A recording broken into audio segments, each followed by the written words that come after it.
If you're a Canadian planning to cross into the US this winter, you need to watch this video right now, because what's happening at the US-Canada border this week could completely change your travel plans, and for some families, it already has. Canadian children detained for nearly 2 months in US facilities, new fingerprinting requirements at the border that most people don't even know about, and a massive spike in ICE detentions that nobody saw coming. This is your weekly migration news update, and today, we're breaking down everything you need to know about the US-Canada border crisis of December 2025. For decades, the US-Canada border has been known as the world's longest undefended border, a symbol of friendship, trust, and cooperation between two nations. But in 2025, that's changing faster than most people realize. And if you're someone who crosses this border, whether for work, for vacation, to visit family, or to spend your winters in the South, you absolutely need to know what's happening right now. So grab a coffee, settle in, because we've got a lot to cover, and trust me, by the end of this video, you're going to understand exactly why this matters to you.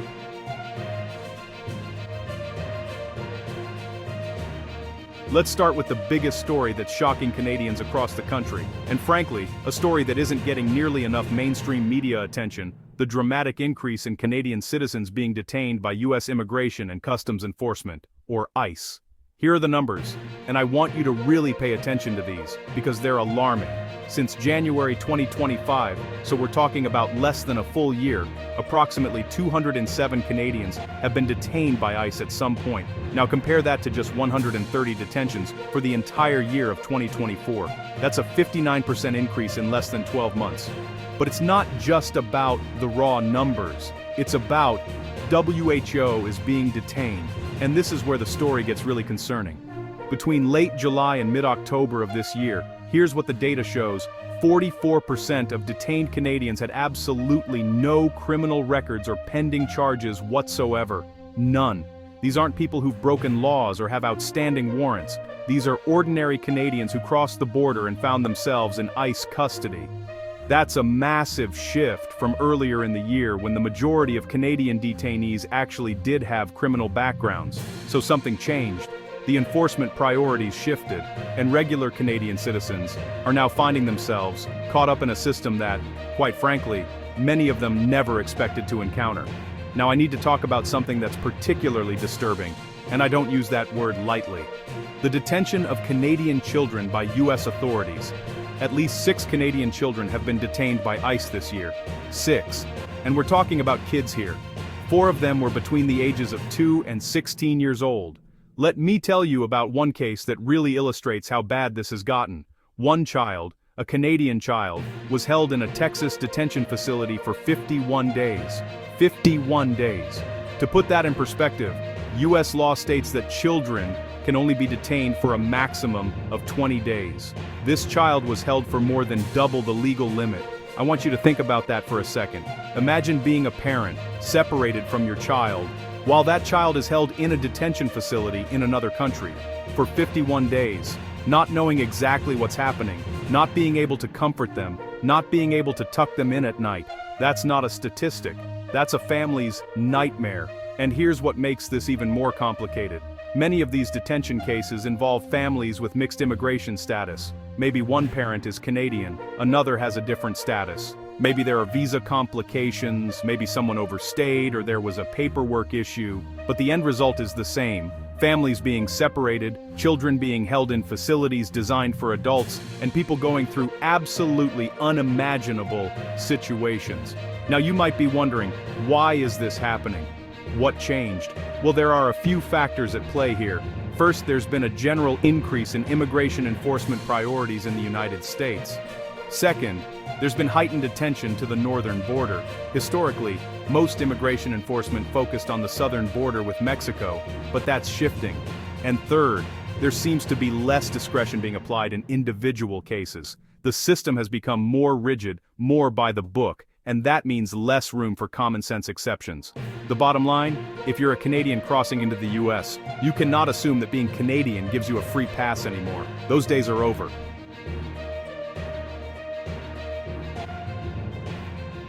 Okay, So now that we've covered the detention crisis, let's talk about something that's going to affect almost everyone watching this video: the new border crossing requirements that just went into effect. Starting December 26, 2025, literally just last week, the United States has expanded security screening for all Canadian visitors entering the country. And I really want to emphasize that word, all.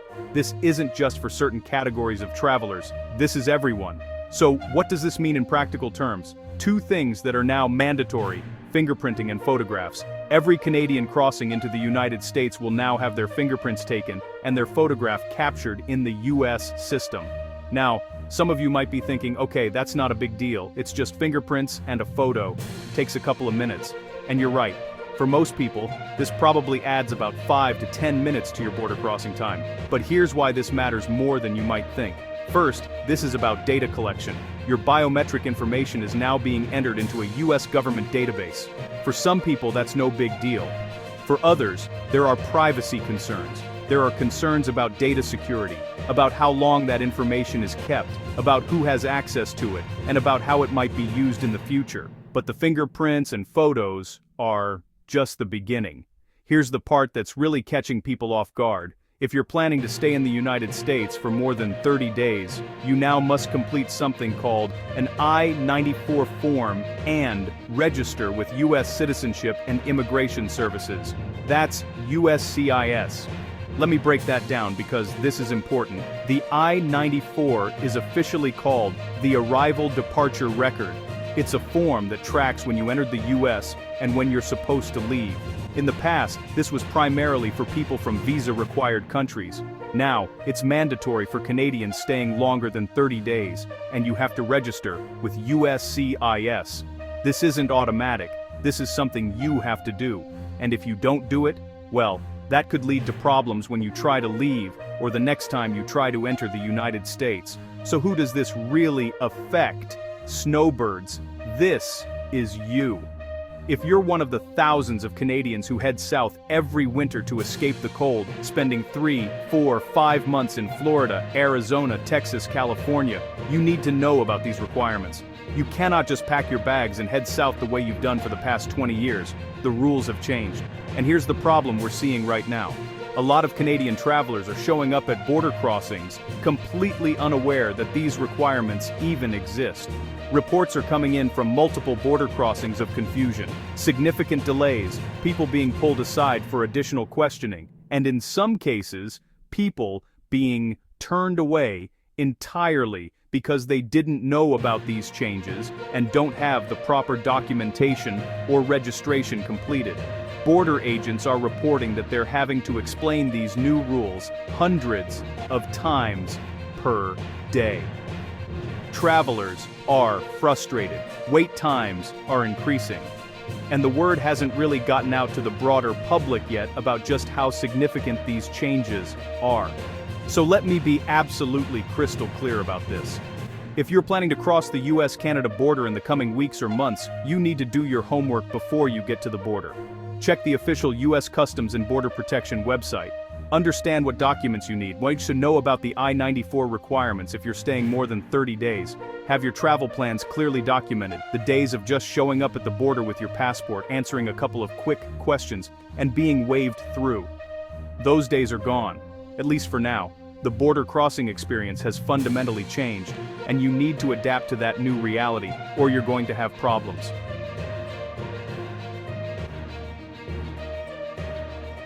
Now, this isn't just a one-sided story. It's not just the United States making changes. Canada has been responding with their own border security measures, and I think it's important we understand what's happening on both sides of this border. According to recent announcements from the Canadian government, and these numbers were just released in the past few days, Canada is reporting some pretty impressive statistics when it comes to border control. First, they're claiming an 89% drop in illegal U.S. crossings by foreign nationals who were in Canada. Let me explain what that means. These are people who were in Canada, maybe on visas, maybe illegally, who then tried to cross into the United States from Canadian territory. That number has dropped by 89% from June to December 2024. That's a massive decrease, and it suggests that Canada has significantly ramped up monitoring of who's in the country and what they're doing. Whether you think that's good or bad probably depends on your perspective on immigration and border security, but there's no denying it's a dramatic shift.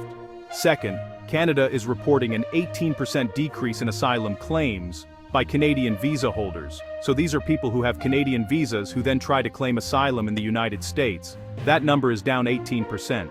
Now, why would someone with a Canadian visa try to claim asylum in the US? Well, there could be a lot of reasons. Maybe their situation in Canada didn't work out. Maybe they have family in the US. Maybe they see better opportunities there. Whatever the reasons, Canada is pointing to this decrease as evidence that their immigration system is working better and that fewer people are using Canada as a stepping stone to get to the United States. But here's a change that more directly affects people living in Canada right now, particularly temporary residents. As of December 24, 2024, so literally just a couple of weeks ago, Canada ended a practice called flagpoling. For those who don't know what flagpoling is, let me explain because it's actually pretty interesting. Flagpoling was a practice where temporary residents in Canada, so we're talking about people on work permits, study permits, temporary visas, would leave Canada, drive, or walk to the US border, tell the US border agent they just want a flagpole, and then immediately turn around and come back into Canada without ever actually entering the United States. Why would they do this? Because when you re-enter Canada, you can access immigration services at the port of entry. So people were using this as a way to get their permit extensions processed, to change their status, to get work permits issued. All things that can take months if you apply through the normal mail-in process. Flagpoling lets you do it in a day, right there at the border. Well, Canada has now ended this practice. You can't do it anymore. And the result? An 86% decrease in flagpoling. That's thousands and thousands of people who can no longer use this shortcut to access immigration services. So why did Canada end it? A few reasons. 1, it was creating huge backlogs and wait times at border crossings. 2, it was putting additional pressure on border staff who were having to process all these immigration applications. And 3, and this is important, it was being viewed by the United States as an abuse of the border crossing process. What we're seeing here is both countries responding to pressure. Political pressure from their respective populations who want stronger border security. Security concerns about who's crossing and why, and frankly, changing attitudes toward cross-border movement in general. The world's longest undefended border. In 2025, it's starting to feel a lot more defended. Both countries are investing in more technology, more officers, more screening procedures, and more enforcement. This is a fundamental shift in how the US-Canada border operates, and we're living through that shift right now.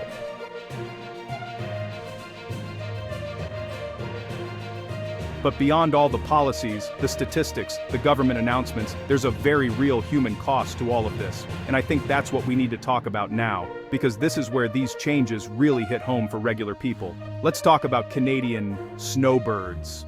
If you're not familiar with the term, snowbirds are typically retirees who spend their winters in the southern United States to escape the harsh Canadian cold. We're talking about hundreds of thousands of Canadians who have been making this annual pilgrimage to places like Florida, Arizona, California, and Texas for decades. For many of these people, this isn't just a vacation, it's a lifestyle, it's a tradition, it's something that they've been planning for and saving for throughout their entire working lives. They've bought property down south, they've made friends in these communities, they've established routines, the same RV park, the same golf course, the same church, the same restaurants every year. But this year, something's different. Reports from snowbird communities across Canada indicate that many people are reconsidering their plans. Some are delaying their departures. Others are shortening their stays. And a growing number are canceling their winter migration to the US altogether. Why? Well, there are several factors at play. First, there are these new border requirements we just talked about, the fingerprinting, the I-94 registration, the increased scrutiny. For some older travelers, this feels invasive and unwelcoming. They remember a time when crossing the border was easy and friendly, and this new reality just doesn't feel right to them. Second, there are political tensions. Without getting into partisan politics here, it's fair to say that the political relationship between Canada and the United States has been strained at times in recent years. Tariff threats, trade disputes, disagreements on various policies. All of this creates an atmosphere where some Canadians simply don't feel as welcome in the United States as they once did. Third, there are economic concerns. The exchange rate between the Canadian dollar and the US dollar matters a lot when you're spending months at a time in another country. Healthcare costs are a concern. If you have a medical emergency in the US, that can be extremely expensive even with travel insurance. And there's general economic uncertainty that's making people more cautious about their spending. So what are these snowbirds doing instead? Well, some are choosing alternative destinations entirely. Mexico is seeing an uptick in Canadian winter visitors. Places like Puerto Vallarta, San Miguel de Allende, and the Riviera Maya are marketing heavily to Canadians who traditionally went to the US. The weather's great, it's often cheaper, and frankly, many Canadians report feeling more welcome there. Others are simply staying home. They're investing in better winter clothing, finding local activities, maybe taking shorter trips to warmer parts of Canada like British Columbia, or even embracing winter and taking up activities like skiing or snowshoeing. They're adapting. But for many it's not really by choice. It's because the experience of going to the US has changed so much that it's no longer worth it to them. But let's talk about a group of people who face even more serious concerns. Families with mixed immigration status. This is a really complex and often heartbreaking situation. Mixed status families might include situations where one spouse is a Canadian citizen and the other is a permanent resident or on a visa. Or where parents are citizens but children were born elsewhere and have different status, or where there are extended family members with various legal situations. These families exist in the thousands across Canada and the United States. For these families, the current border environment is creating real fear. Fear of detention, fear of separation, fear of being caught on the wrong side of increasingly strict enforcement measures. They're hearing stories like the ones we discussed earlier, children being detained, families being separated, and they're terrified that could happen to them. Many of these families are now making difficult decisions. Do they risk traveling together and potentially facing problems at the border? Do they have some family members stay behind? Do they avoid crossing the border altogether, even if that means missing important family events, job opportunities, or other significant life moments? And here's the thing. Many of these people have done nothing wrong. They're following the rules, they have proper documentation, they're living their lives legally. But the environment has become so unpredictable, and the consequences of any mistake or misunderstanding so severe that even people who are doing everything right are scared. This is what happens when border policy changes rapidly and enforcement becomes more aggressive. There are real human consequences, real families affected, real lives disrupted, and it's happening right now to our neighbors, to people in our communities, potentially to people watching this video.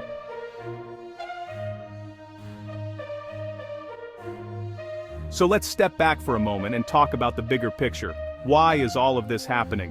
What are the forces driving these changes at the US-Canada border? There's the political factor. Immigration has become one of the most contentious political issues in both the United States and Canada. In the US, there's been enormous focus on the southern border with Mexico, but increasingly, politicians and policymakers are also turning their attention to the northern border. There's a perception, whether accurate or not, that the northern border has been too lax, that it's a potential security vulnerability. Control exists across the political spectrum.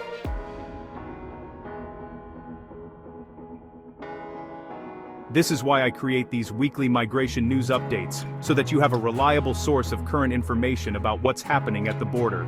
If this information has been valuable to you, hit that subscribe button right now and turn on the notification bell. Seriously, do it right now. Because if you need to know this stuff, you need to stay on top of it as things change. Thank you so much for watching. If you found this video helpful, please give it a thumbs up. It really helps with the algorithm, and make sure this important information reaches more people who need it. Share it with anyone in your life who crosses this border or who might be affected by these changes. And seriously, if you haven't subscribed yet, do it now. These updates come out every week, and you need to stay current on this stuff. The border situation is changing rapidly, and you don't want to be caught off guard. Stay safe, stay informed, and I'll see you next week. Until then, take care of yourselves and each other.